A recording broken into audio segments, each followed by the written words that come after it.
Bonjour et merci de nous retrouver pour la Foi prise au mot, votre rendez-vous de formation chrétienne. Cette semaine, un mot et un mot de théologie, la grâce. En grec, le terme charis ne dit rien de plus que le simple cadeau. Mais sous la plume de saint Paul, c'est le maître mot du salut. Ma grâce te suffit, s'entend-il dire par le Christ, car ma puissance s'accomplit dans la faiblesse. Alors, quel est ce concept de grâce qui répond à toutes les faiblesses de l'humanité? Et pourquoi est-il aussi central dans la théologie chrétienne? Paul en est-il l'inventeur? Pourquoi oppose-t-il et pourquoi oppose-t-on souvent la nature et la grâce? Et qu'est-ce que concrètement la grâce nous apporte? Comment pouvons-nous en vivre? Voici les nombreuses questions. Vous voyez, j'ai beaucoup de questions à poser auxquelles nous allons tâcher de répondre en compagnie de mes deux invités, le père Sébastien de Horter. Bonsoir. Bonsoir. Vous êtes bibliste, vous êtes vicaire à la paroisse universitaire de Saint-François, la paroisse universitaire Saint-François de Louvain-la-Neuve, c'est en Belgique. Exactement. Et vous êtes également membre de la communauté de l'Emmanuel. Oui. Et puis, Père Claude Tassin, bonsoir. Bonsoir. Alors, on vous a déjà vu il n'y a pas très longtemps sur une émission sur le royaume de Dieu. On vous réinvite sur la grâce. Vous êtes bibliste et vous êtes spiritain. Alors, Père Claude Tassin, on va peut-être commencer par vous. Quand vous avez vu qu'on allait parler de la grâce, vous m'avez dit je veux d'abord parler de vocabulaire. Oui, l'émission, la foi... Prise au mot. On peut mettre au pluriel. Alors, il y a plusieurs mots. Oui, il y a plusieurs mots. Pas plusieurs fois, quand même. Non. Oh, encore que.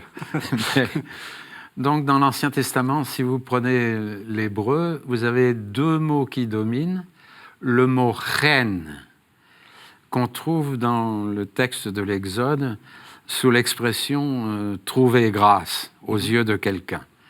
La meilleure traduction, c'est encore dans le Magnificat. Il s'est penché sur son humble servante. C'est ça que recouvre le mot, c'est-à-dire quelqu'un qui se penche avec bienveillance sur quelqu'un pour l'aider, pour le secourir, pour le soutenir, pour l'apprécier, etc. Et puis l'autre mot qui est beaucoup plus fréquent, chesed. Alors là, c'est compliqué, enfin, c'est pas compliqué, mais c'est riche. Donc là, on pourrait traduire par grâce, on peut traduire par soutien, bienveillance, gratuité. Souvent, dans les textes de l'Ancien Testament, ce mot, grâce, vient avec le mot qu'on traduit par vérité. La grâce et la vérité, une expression qu'on retrouve dans le prologue de Saint Jean. Hein. Moïse a donné la loi et la grâce et la vérité sont venues par le Christ, par Jésus-Christ. Alors, ce mot-là, vérité, ça souligne, ça met en relief une des dimensions de la grâce, ça veut dire la fidélité. La fidélité, le fait qu'on reste toujours favorable. Et dans l'Ancien Testament, malgré l'expérience du péché, malgré l'expérience de révolte, on a dans l'Alliance un Dieu qui reste bienveillant. Bon. Alors ça, c'est intéressant parce qu'on voit bien que Paul va inventer, je mets un énorme guillemet sur inventer le concept de grâce en utilisant un terme grec qui finalement est un peu banal. C'est la chose qu'on a reçue, le cadeau, la chose que l'on donne plus exactement. Et c'est peut-être une des belles choses qui se passent dans la traduction, donc le phénomène de traduction. On parlait de mots. Effectivement, en passant de l'hébreu au grec, on change d'univers. Et les traducteurs, en choisissant souvent ce mot de charis, effectivement, soulignent peut-être la dimension de don, avec toute la richesse d'un don qui fait référence au donateur, à l'acte de donner, à ce qui est donné, oui. Éventuellement d'un don en retour, qui est très, très présent dans la mentalité de la Méditerranée ancienne, de donner en retour. Uh-huh. Et donc voilà, un accent un peu différent qui est posé avec ce mot charis, qui souvent va parfois avec le mot simplement de don. Quand Paul, à un moment donné, parle de la collecte, il parle du don qui a été fait aux églises de Jérusalem. Uh-huh. Claude Tassin, vous parlez à la fois hébreu et grec, et même un peu araméen. Oui. Vous vous sentez trahi par ce terme grec? Je veux dire, est-ce que ça, vous voyez, est-ce que ça oriente les choses? Non, mais je suis d'accord avec ce que vous venez de dire. Là. Simplement, je crois que, de fait, quand on prend le mot charis dans un dictionnaire grec, ça va depuis la grâce comme la beauté Oui. de la femme, jusqu'à la rémunération inattendue. Bon. Mais je pense que de fait, vous avez raison de souligner que Paul a dû faire un choix. Il a dû faire un choix pour rendre ce mot hébreu qui ne correspondait pas tout à fait à ce qu'il voulait dire dans la grâce apportée par le Christ. On peut dire ça un peu ? Certainement. Après, ce choix s'appuie aussi sur les traducteurs de la Septante, donc de la traduction de l'hébreu en grec. En tout cas, ce qui est important, peut-être pour revenir au mot hébreu, il y a deux choses que je vais souligner. La première, c'est qu'effectivement, au départ, ça traduit beaucoup les rapports humains. L'expression « trouver grâce », qu'on trouve plus de 60 fois dans l'Ancien Testament, qualifie beaucoup les rapports humains et rarement les rapports entre un homme et Dieu. Donc, il faudra voir qui, au fond, qualifie son rapport avec Dieu par ce mot de grâce. Et d'autre part, justement, il y aura ce texte de l'Exode sur lequel on va s'arrêter, qui parle de la grâce comme d'un attribut de Dieu, Oui. et donc comme l'être même de Dieu. Et ça, c'est peut-être l'idée par laquelle il nous faut aussi commencer. Eh bien, c'est parfait. On va commencer par ça. Je vous propose donc qu'on écoute ce texte de l'Exode auquel vous avez fait référence l'un et l'autre. C'est les versets 5 à 10 du chapitre 34 du livre de l'Exode. Le Seigneur descendit dans la nuée, se tint là avec lui, et Moïse proclama le nom de Seigneur. Le Seigneur passa devant lui et proclama « Le Seigneur, Dieu miséricordieux et bienveillant, lent à la colère, plein de fidélité et de loyauté, qui reste fidèle à des milliers de générations, qui supporte la faute, la révolte et le péché, mais sans rien laisser passer, qui poursuit la faute des pères chez les fils et les petits-fils sur 3 et 4 générations. » Aussitôt, Moïse s'agenouilla à terre et se prosterna. Et il dit « Si vraiment j'ai trouvé grâce à tes yeux, ô Seigneur, que le Seigneur marche au milieu de nous. C'est un peuple à la nuque raide que celui-ci. Mais tu pardonneras notre faute et notre péché, et tu feras de nous ton patrimoine. » Il dit « Je vais conclure une alliance. Devant tout ton peuple, je vais réaliser des merveilles, telles qui n'en fut créé nulle part sur la terre, ni dans aucune nation. Et tout le peuple qui t'entoure verra qu'elle est terrible, l'œuvre du Seigneur, celle que je vais réaliser avec toi. » Voilà, alors on a entendu ce texte de l'Exode. Alors, il y a un mot en français qui a été bien rendu, si j'ose dire, c'est « j'ai trouvé grâce à tes yeux », c'est le premier sens de grâce. Mais en fait, grâce est déjà avant dans le texte. Il se trouve où ? Avec un autre mot, Oui. qui est le mot chesed. Oui, Et donc, Dieu qui est riche en chesed, qui est riche en grâce, je ne sais pas comment on a traduit là. donc miséricordieux et bienveillant, lent à la colère, plein de fidélité et de loyauté. Et alors, vous évoquiez la Septante, là, et ils se sont plantés. Ils ont mélangé les mots. Trouver grâce, c'est devenu charis, et puis polluéléos pour riche en grâce. Bon, c'est pas toujours très, très fidèle, parce que, de fait, c'est un concept riche qu'on peut traduire de différentes manières. Moi, j'aurais l'impression que ce que vous soulignez là, c'est-à-dire que les relations avec Dieu, c'est pas si fréquent que ça au départ. On peut dire que c'est le Deutéronome qui a quand même lancé ça, avec l'idée d'alliance dans le Deutéronome, et avec l'idée d'élection par grâce. Dieu n'a pas choisi Israël parce que c'est le plus sage et le plus puissant, mais par sa chesed gratuite, par son don gratuit. Je ne sais pas si vous seriez d'accord. Oui, en même temps, souligner aussi l'importance de ce passage. Donc, on est en Exode 34. Il y a déjà eu l'alliance qui a été conclue, les fameux 10 commandements ou 10 paroles, puis un ensemble d'instructions. Et puis en Exode 33, donc le chapitre juste avant, Dieu propose à Moïse de partir Et au départ, il dit, je vais envoyer quelqu'un.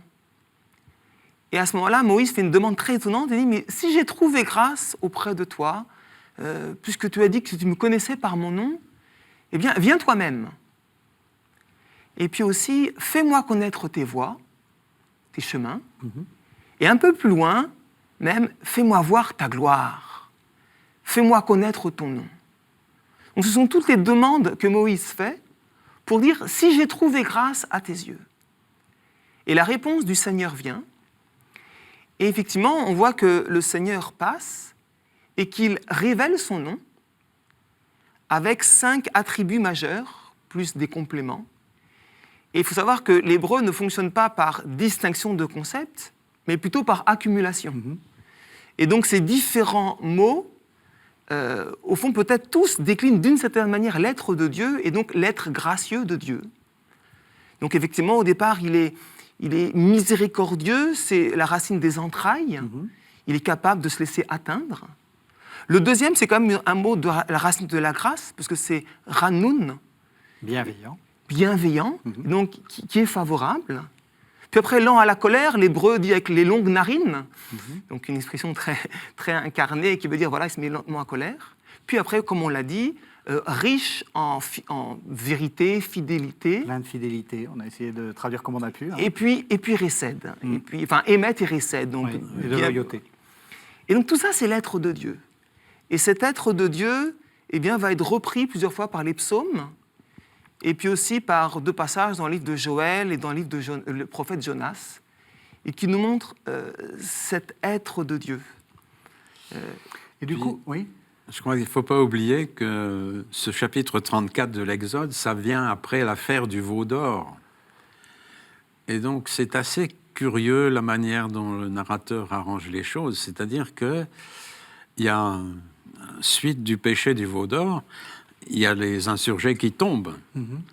Mais c'est intéressant de voir dans le passage qu'on vient de lire qu'il y a une disproportion entre les 4 générations et les 1000 générations. Enfin, bon. Et donc, ce qui domine en Dieu, c'est une des dimensions de la grâce, c'est-à-dire la miséricorde, le pardon. Et là, il faudrait revenir à un livre qu'on ne lit pas souvent dans la Bible, c'est le livre de la sagesse, où Dieu montre sa puissance, justement, parce qu'il est capable de pardonner. Ça, c'est le signe de sa puissance. Oui, vous vouliez dire qu'effectivement, il est fidèle à des milliers de générations et il reste, il laisse, comment dire, il poursuit la faute, dit le texte. Oui, il n'est pas bonasse. Il n'est pas bonasse, non, sur 3 et 4 générations. Donc, vous voulez dire qu'il y a plus de, comment dire, de bonté en Dieu que, comme vous dites, d'absence de gentillesse.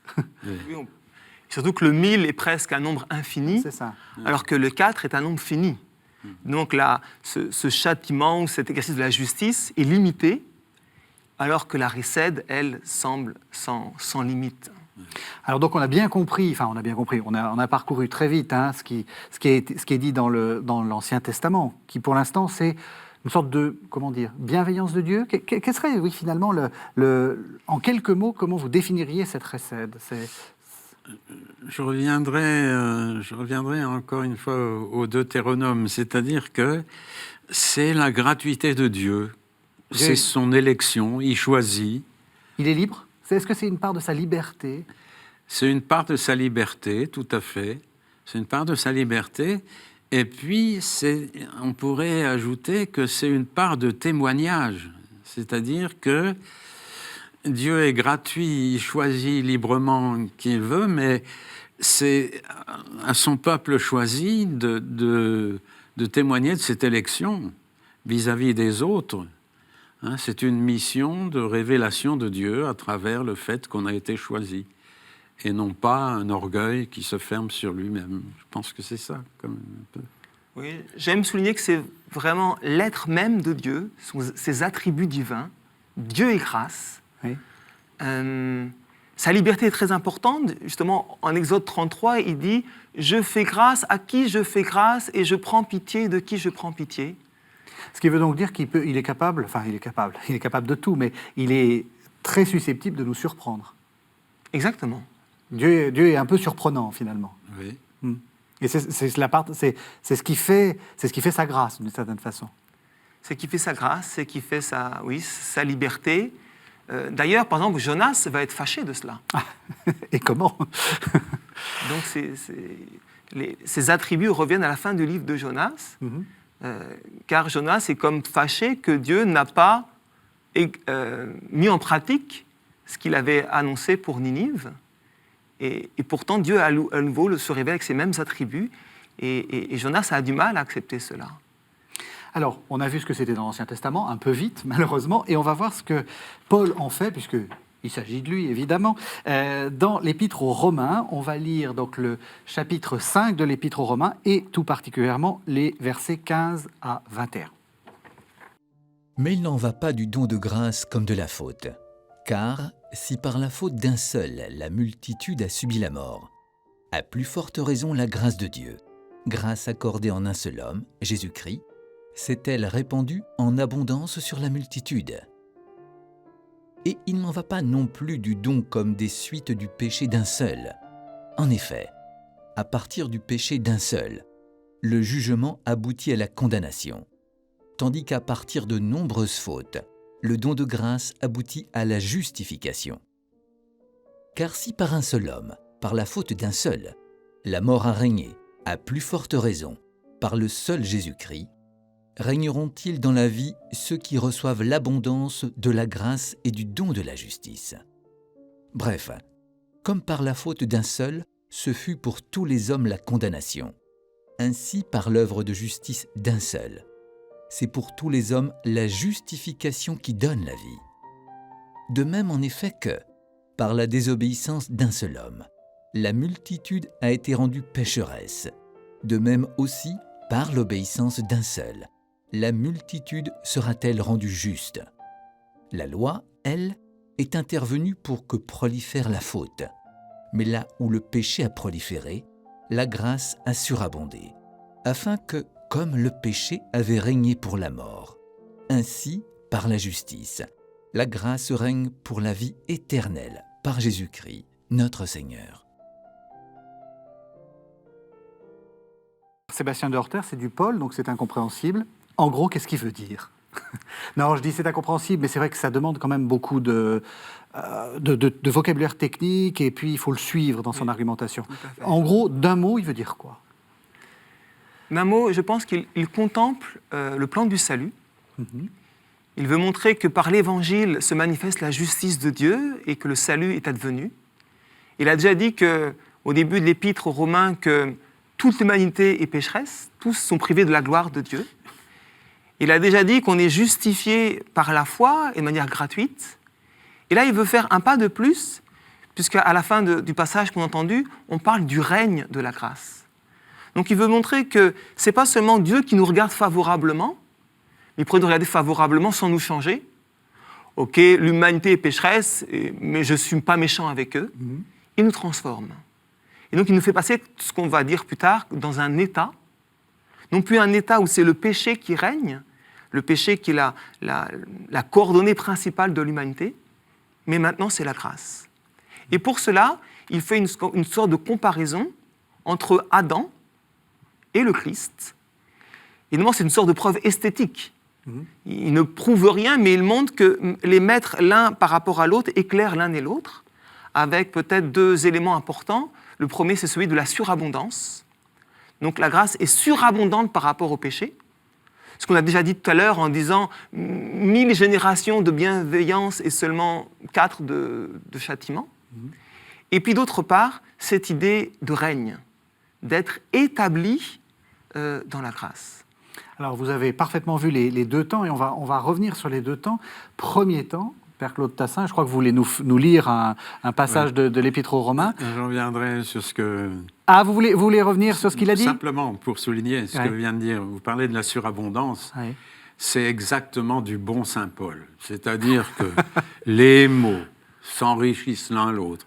C'est le don de la grâce, charisma, la grâce, charis, le don, dorea. Donc, il multiplie ça. Et puis, alors, c'est vraiment du bon Saint Paul. C'est-à-dire ce type de comparaison de même, c'est pas la même chose. Vous l'aimez pas, Saint Paul? Ah si, justement. C'est du bon Saint Paul. Oui. Donc, oui, les deux temps. Le premier temps, c'est le temps, effectivement, où on pardonne le péché, puis le deuxième temps, c'est le temps de l'état de grâce. Enfin, voilà. Alors, on va peut-être commencer par le premier temps. Saint Paul, juste avant, donc avant ce je passage... voudrais relire simplement le début de ce chapitre. Par le Christ, nous avons accès, par la foi, à cette grâce en laquelle nous sommes établis, et nous mettons notre fierté dans l'espérance de la gloire de Dieu. Alors, il y a 3 mots là. Il y a grâce, fierté, gloire. Bon, ça, c'est important. Mais ce qui m'intéressait aussi, c'est ce petit éclairage d'une expérience tout à fait humaine. Au verset 7, « C'est à peine si quelqu'un voudrait mourir pour un juste. Peut-être pour un homme de bien, accepterait-on de mourir.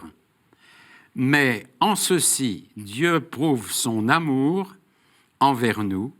Christ est mort pour nous, alors que nous étions encore pécheurs. » Ça, c'est l'expérience, je dirais l'expérience humaine. J'ai souligné en lisant le mot fierté.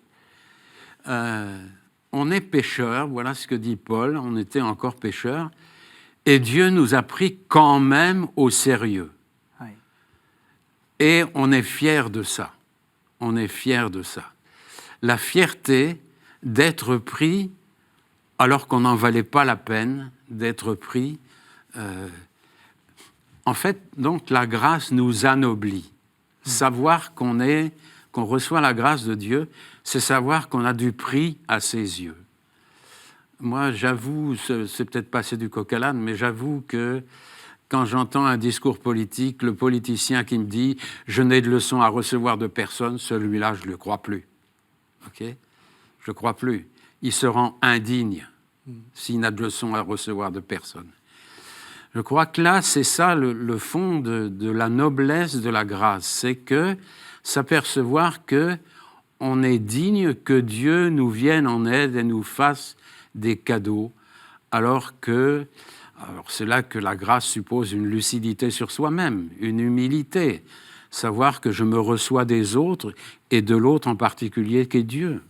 Bon, je ne sais pas si... Oui. Si, et ce sera très important lorsqu'on demandera est-ce que la grâce suffit, est-ce qu'il faut des œuvres ou pas, oui. Cet enjeu de fierté. Ce mot de fierté est un mot important, on peut dire parfois vantardise. C'est presque là... ça, c'est chez Paul, ça. C'est chez Paul. Chez Paul, ça aussi, c'est du très bon Paul. Il est très bon Paul. Tout le temps en train de dire je m'enorgueillis, etc. Mais c'est pas de la vantardise. Enfin, c'est pas de la vantardise dans le sens... c'est pas de l'orgueil. C'est presque là où il trouve la définition de son être, le fond de son être. Et il le trouve en Dieu. Et c'est ça, ce grand basculement qu'il va vivre, qui est aussi son expérience personnelle. Il ne cherche pas à trouver son être dans ce qu'il fait, dans ses œuvres, mais dans cette grâce de Dieu reçue gratuitement. Et puis, 2 autres termes que je souligne, vous l'avez dit, on l'a entendu, c'est « nous sommes établis ». Et donc, ce n'est plus seulement une faveur d'un peu d'en haut, il y a quelque chose qui va demeurer, qui va après, peut-être aussi avec des dons de grâce qui vont se déployer. Et en même temps, il y a une espérance de la gloire. Et donc, alors que parfois, dans un psaume, on voit que Dieu est à la fois le Dieu de grâce et de gloire, ici, il y a comme une distinction qui est faite, et qui va être reprise par la théologie, beaucoup par saint Augustin, par exemple, entre la vie ici présente dans la grâce, vraiment dans la grâce, et puis plus tard, peut-être, dans le face-à-face de la gloire. Est-ce que, parce qu'on n'est pas tous Saint Paul, est-ce qu'on a tous à suivre ce chemin de se dire on est fondé en Dieu, ou c'est Dieu qui nous donne notre être? Je veux dire, qu'est-ce que concrètement ça veut dire dans la vie présente là?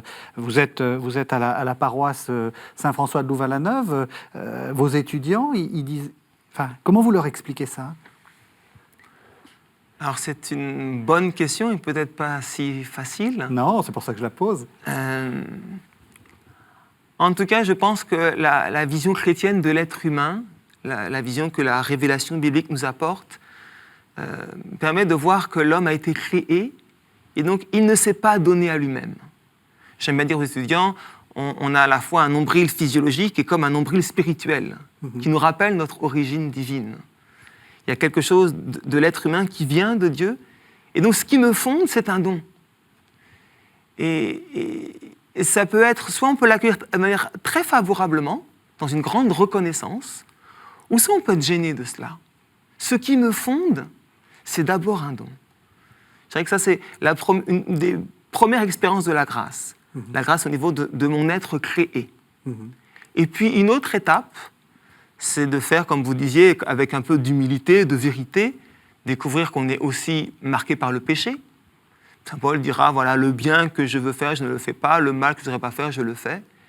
Et là, à nouveau, il y a une autre grâce, qui est cette grâce de la justification, du fait que Dieu n'en tienne pas rigueur, et alors me rétablit dans cette grâce, au sens, cette fois-ci, de beauté des origines. Vous avez bien souligné le fait que vous ne recevez pas votre origine. Vous, ça vous a changé aussi? Enfin, quand on fait cette expérience-là, ça change la vie spirituelle? Oui, je pense que, bon, ce qui me frappe, c'est que, sauf erreur de ma part, dans le Nouveau Testament, le mot grâce, charis, est toujours au singulier. C'est la grâce. Alors, demander des grâces dans la prière, là, ça commence à me perturber quand même un peu. Hein? Oui. Demander des grâces, oui. Bon, mais parce que la prière de demande, là, je m'échappe pas beaucoup. La prière de demande, c'est un combat, dit tout le Nouveau Testament, Saint Paul en particulier. C'est un combat, et Augustin dirait combattre dans la prière jusqu'à ce que j'arrive à m'adapter à la volonté de Dieu. C'est un peu contradictoire, mais c'est ça. Hein, jusqu'à ce que je comprenne ce que Dieu veut. Et c'est là que je pense qu'on retrouve la grâce, c'est-à-dire ce dilemme qu'on met entre la grâce et la foi. Il me semble que c'est un peu... La grâce et la loi, je veux dire. Hein. C'est un peu tordu. Parce que, effectivement, la loi, elle peut être prise dans un sens légaliste. Et c'est comme ça que Paul souvent la tourne, hélas, pour nous. Hein, c'est-à-dire la satisfaction d'avoir accompli le règlement. Ça, il n'y a rien de pire en religion hein, que d'être satisfait. La satisfaction du devoir accompli, ça c'est terrible. Hein. Mais ce que dit le régime de la grâce, et là on retrouverait le judaïsme tout à fait, c'est que la loi, elle est faite pour nous indiquer ce que Dieu attend comme réponse à son don. C'est-à-dire que, bon, je reprendrai dans le judaïsme ce qu'on a appelé les bonnes œuvres ou les œuvres de miséricorde, hein, vêtir celui qui est nu, etc. C'est conçu comme une révélation de Dieu. C'est Dieu qui lui-même a habillé Adam et Ève et qui nous invite à vêtir aussi celui qui est nu. Et donc, du coup, nos bonnes œuvres, nos actes, notre pratique de la loi, c'est conçu comme dans un mouvement de gratuité. C'est ce que Dieu nous apprend. On chercherait à tâtons comment répondre à sa grâce, mais là, il nous donne des pistes, dans la loi. Oui? Vous êtes d'accord? C'est l'opposition, effectivement, entre la loi et la grâce est peut-être un peu... Parce que c'est vrai que souvent, on entend dire ça hein, de la part des chrétiens, et d'ailleurs, moi-même, j'ai pu le dire, avec la grâce, il y a le régime de la loi, le régime de la grâce, etc. En fait, ce n'est pas une opposition si nette. Oui, c'est quelque chose de très important qu'il faut souligner. Non seulement ça a pu marquer, on va dire, la pensée populaire, mais même les études bibliques. Hein, les études pauliniennes, à un moment donné, ont pu lire ça de manière caricaturale. Vraiment en grande caricature. Hein. Oui, allez-y. Le judaïsme, c'est vivre selon la loi, oui. Et je me justifie par moi-même, par les œuvres de la loi. Vient la grâce du Christ, et là, je suis justifié gratuitement par la grâce. Surtout que certains passages de l'Écriture pourraient s'y prêter. Vous l'avez cité tout à l'heure, je voudrais reciter ce passage, parce que le mot grâce, dans l'Évangile de Jean, n'intervient que 3 fois au début. Et après, on n'en parle plus. Oui. Mais un passage très important, le Verbe s'est fait chair, il a habité parmi nous. Nous avons vu sa gloire, gloire qu'il a comme Fils unique, plein de grâce et de vérité. Vérité. Juste après, de cette plénitude, nous avons reçu et grâce pour grâce. Et après, la loi a été donnée par Moïse, la grâce et la vérité sont venues par Jésus-Christ. Et si on lit ça de manière, en isolant ce texte de tout le reste, on pourrait dire, c'est très simple. Moïse, c'est le régime de la loi, Jésus-Christ, c'est la grâce. En fait, avec le texte qu'on a entendu tout à l'heure de l'Exode, on voit bien que Moïse est celui qui a demandé de trouver grâce. Oui. Et donc cette grâce et cette vérité, c'est comme un résumé des attributs de Dieu, les 5 dont on a parlé tout à l'heure, dont on a retenu les 2 principaux, et qui sont comme concentrés en la personne de Jésus-Christ. Et puis il a dit que la loi était donnée. Or le don, c'est aussi un vocabulaire de la grâce. Donc la loi est une grâce. Et donc on voit que les choses sont plus complexes que cela. Effectivement, comme vous le disiez, la loi est un don, et vivre selon la loi, c'est trouver la réponse adaptée à la grâce de Dieu. Du coup, quel rapport il faut qu'on entretienne avec la loi? Parce que c'est vrai que avant c'était simple, hein, dans la caricature que vous dénoncez. Bon, la loi, c'était ce temps passé du judaïsme, etc. Et puis maintenant, on est dans le temps de la liberté, dans le temps de la grâce. C'est plus compliqué. Quel est le rapport qu'il faut entretenir maintenant avec la loi? Ouais. Ah, vous... Je pense qu'on revient à la loi, là. C'est-à-dire, hein, dans Galates chapitre 5, verset 6, hein,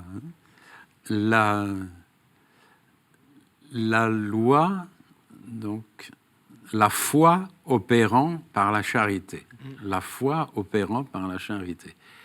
C'est-à-dire, la foi en la grâce de Dieu, elle se traduit par des actes de charité. Et donc, c'est pas une différence de nature des actes que fait un croyant ou un non-croyant. C'est le fait que je sais moi-même que les actes que j'accomplis, c'est grâce à une révélation de Dieu de ce que je dois faire. Est-ce que c'est clair un peu? Oui, c'est clair. Okay. Ça veut dire qu'en fait, en allant très vite, ce qu'un juif qui observe la loi fait et ce qu'un chrétien fait, finalement, il n'y a pas une très très grande différence. Alors, il y a des différences rituelles, mais ça, c'est autre chose. Mais au fond, obéir à la loi, enfin, on n'obéit pas à la loi parce que c'est la loi, on obéit à la loi parce qu'elle a été donnée. J'obéis à la loi parce que je rends grâce à Dieu Oui. de me montrer ce que je dois faire. Hein, donc, grâce et action de grâce. Là, on pourrait... Hein, je rends grâce à Dieu. On peut dire ça? Oui, et puis je pense que du coup, ça met en place comme deux manières de vivre. Est-ce que je suis fidèle à une loi? Est-ce que je fais 2 œuvres pour être justifié? Donc, pour gagner quelque chose que je n'ai pas, qu'il me manque, et je suis toujours en manque, toujours en dette. Mais du coup, si je me glorifie dans ce que je fais, Oui. puisque c'est ce que je fais qui me définit et qui peut-être me permet d'obtenir le salut, la grâce, ou bien, et c'était déjà son présent en Israël, mais c'est vraiment révélé en plénitude en Jésus-Christ, ou est-ce que je comprends que je suis déjà sauvé, gratuitement, indépendamment des œuvres de la loi, alors j'agis par action de grâce.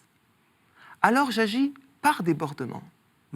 Et je pense que passer d'un mode d'être à un autre, un mode d'agir à un autre, est vraiment une expérience de la conversion, et notamment de la conversion de Paul.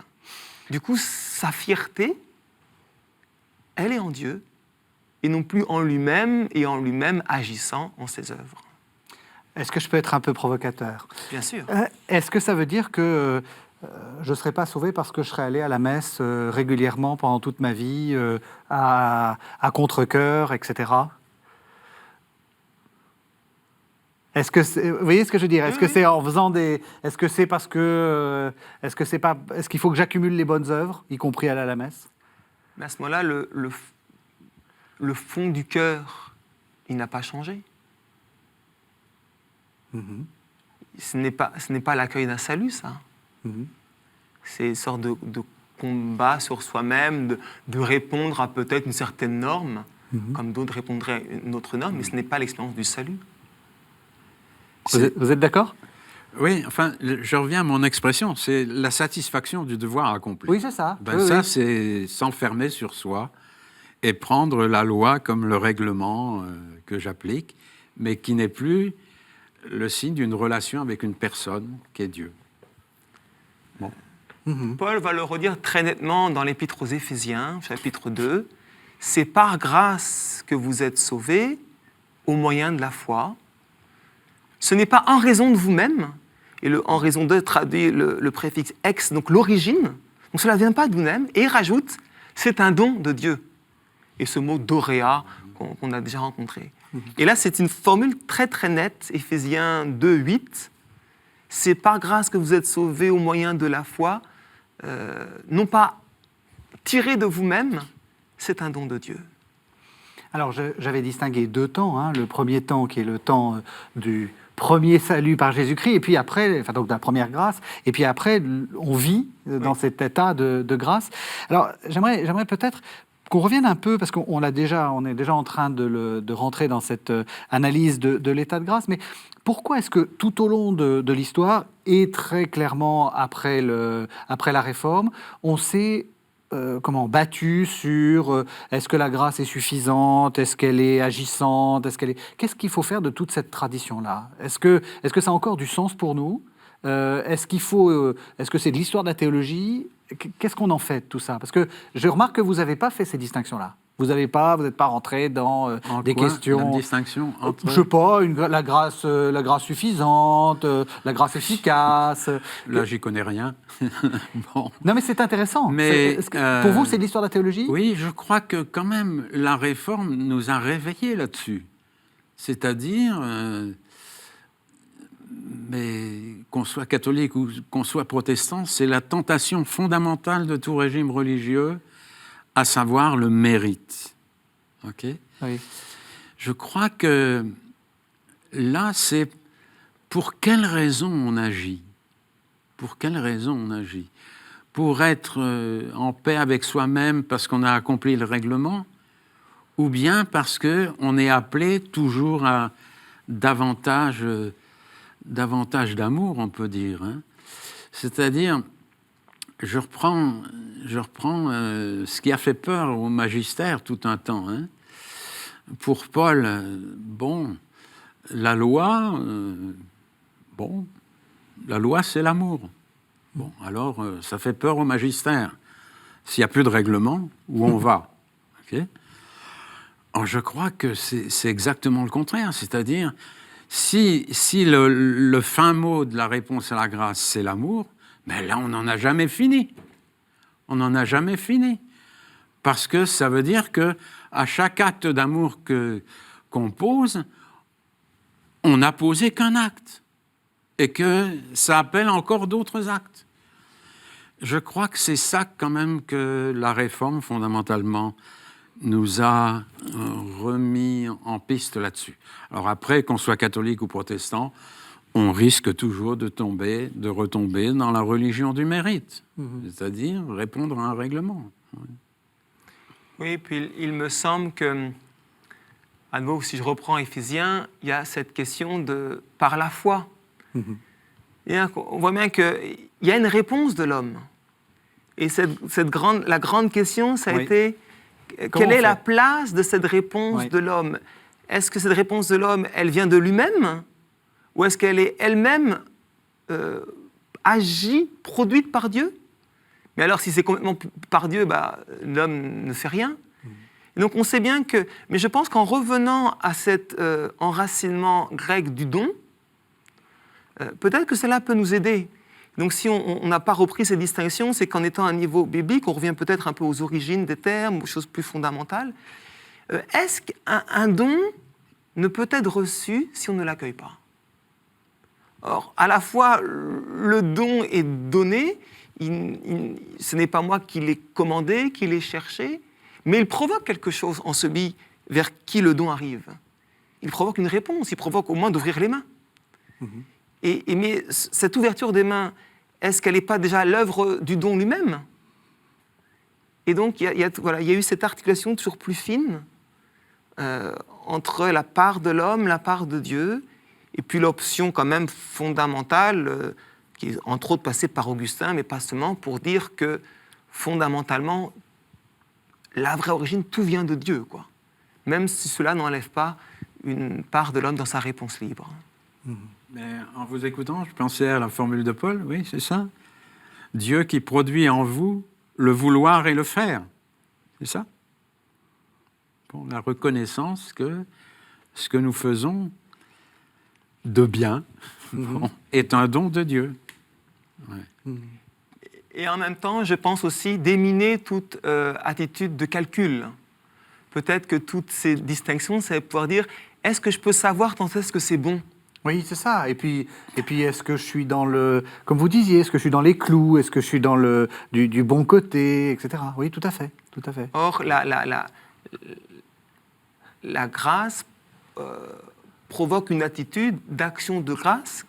Et comme on a vu que la grâce de Dieu était comme sans limite, elle doit produire une attitude de générosité assez similaire, qui n'est plus dans un calcul pour savoir si c'est suffisant, quoi.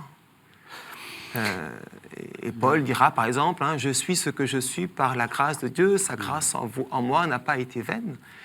J'ai agi plus que tous les autres, et là il s'emporte un peu, il se reprend, enfin, pas moi, mais la grâce de Dieu en moi. Et je pense aussi à une dimension qui est importante, qui vient du judaïsme et qui revient sous la plume de Paul, c'est le mot imitation, imiter. Oui. Quand je pratique un acte de charité, je sais que j'imite Dieu, j'imite la conduite de Dieu. Et c'est pour ça que je le fais. Okay?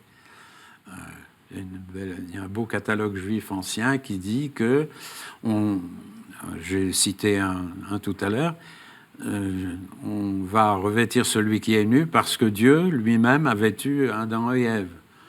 On va nourrir le pauvre parce qu'au désert, il a fait pleuvoir la manne, etc.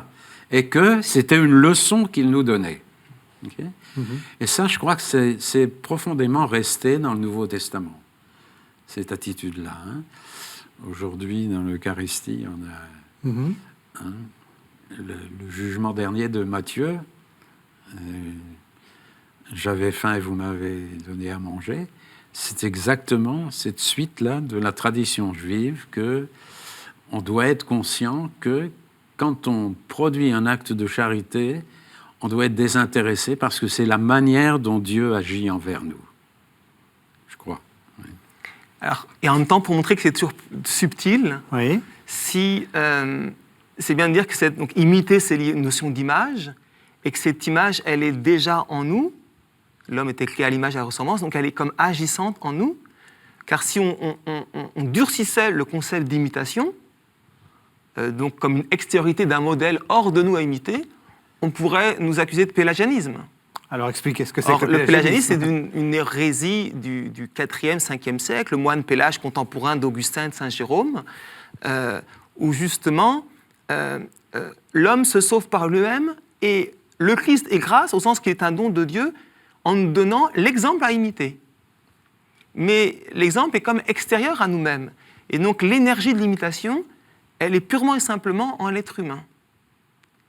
Or, ce que nous avons dit jusqu'à présent, c'est que la grâce est aussi agissante en l'être humain. Mais alors concrètement, ça se sent comment? Parce que là, on a quelques minutes, il nous reste exactement 7 minutes. J'aimerais que vous nous expliquiez concrètement, qu'est-ce que c'est que vivre avec la grâce? Quand vous dites ça agit en nous, concrètement, en vous, ça fait quoi? C'est-à-dire que à quel moment vous sentez la grâce, à quel moment vous ne la sentez pas? Question difficile, hein. Mais voilà, parce qu'on a bien montré l'importance de la grâce dans l'Ancien Testament, dans le Nouveau Testament, et maintenant, essayons de faire un peu de pastoral. Concrètement, c'est quoi? Vous dites ça agit à quel moment ça agit en vous? Alors je ne vais pas avoir une réponse systématique, mais peut-être quelques flashs. Ouais. Je pense qu'il y a une chose qui est comme la dilatation un petit peu des facultés humaines, et donc qui les assouplissent et qui les rendent plus libres et qui les permettent d'agir plus facilement. Une volonté qui se plie plus facilement vers le bien qu'il veut accomplir, une intelligence qui perçoit plus facilement les choses vraiment importantes pour lesquelles elle doit se décider, au-delà du travail aussi de l'homme, peuvent être des expériences de la grâce. Et puis aussi, dans ces fruits, on a parlé de la surabondance. Pour moi, c'est vraiment une expérience très importante de l'expérience de la grâce de Dieu. Peut-être que la grâce de Dieu se découvre lorsque des actions qui ont été produites ont un fruit démesuré, démultiplié par rapport aux résultats que, humainement, normalement, on pourrait en attendre. Pas une première expérience, peut-être. Et dans ce sens-là, j'ajouterais volontiers le concept de gratuité. Quelle est la part de gratuité dans ma vie? Qu'est-ce que je peux faire de manière gratuite? Comme Dieu est gratuit envers moi, que ses dons sont gratuits envers moi, qu'est-ce que je peux faire de gratuit au-delà des règlements qui s'imposent dans mon milieu professionnel, dans ma classe sociale, etc. Comment je peux surabonder, déborder dans mes actions? C'est là qu'on voit les signes de la grâce quand même. Et je regardais l'autre jour par hasard une émission, une dame, on a tué ses 2 enfants qui étaient avocats, et sa réaction au tribunal, devant les assassins des tout jeunes gens, les pauvres petits. Elle s'est tournée vers eux, les pauvres petits. Là, on déborde de tous les règlements prévus et de sa juste indignation. Être capable de déborder ça, je pense que c'est quand même ça les signes de la grâce. Est-ce que c'est quelque chose... Parce que là, on sent que, comme vous l'avez dit, Père Sébastien, on est presque au niveau surhumain. Est-ce que ça peut s'entraîner, la réception de la grâce? Vous voyez ce que je veux dire? Là, on a l'impression que ça lui est donné presque... On ne peut pas le faire tout seul, ça. Mais est-ce qu'on peut s'habituer à la grâce, s'entraîner à la grâce? On peut s'entraîner, pour moi, on peut s'entraîner grâce aux autres. Je pense que c'est quand même, dans les exemples qu'on vient de citer, c'est quand même les autres qui nous disent comment on peut avoir cette gratuité. Elle ne sort pas spontanément de nous-mêmes. Je me rappelle un truc tout bête, la caméra invisible. 2 types au bar. Il y en a un qui offre une bière à son voisin, qu'il ne connaît pas. Et l'autre... Il dit, bon, ben, maintenant, c'est à moi de vous payer un coup. Et l'autre, il dit, oui, mais alors du champagne. Ah ben non. Et puis, le deuxième sketch avec les mêmes, le gars qui rigole et qui dit, ouais, pourquoi pas? Pourquoi pas? C'est inattendu aussi de la grâce qui est produite en nous, qui est significative, je pense, oui. Même question, parce qu'on arrive à la fin de l'émission, oui. Est-ce qu'on peut s'entraîner à la grâce?